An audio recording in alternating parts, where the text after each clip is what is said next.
Ray. Yung isa reject, yung isa yung natin po doon. Dalawang gray na kalsay ng lumitaw, na green leg. O, sa akin, hindi nila natuto eh.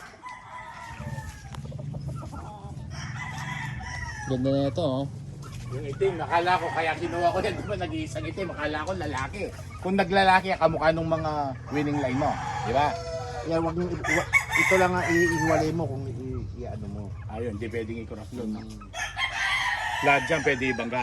Pati bulik, pwede mo tanggalin mo yung bulik mo. Kaso, late born din yan, kailan mangingitlog yan. Ay, itlog mo yan. Pwede na yan. Pwede na. 6 months na 6 yan. months. Purgahin mo na yan. Oh, Tirahin mo na yan. Pupurga ko na yan. 6 months na yan. Eh, kaso, paano ako may itlog? Maraming itlog. Tatama. Baka kung hindi mo kailangan, kukunin ko inahin mo, baka hindi mo gagamitin. Bakit? Gagamitin mo? Hindi, peperahin ko na yan.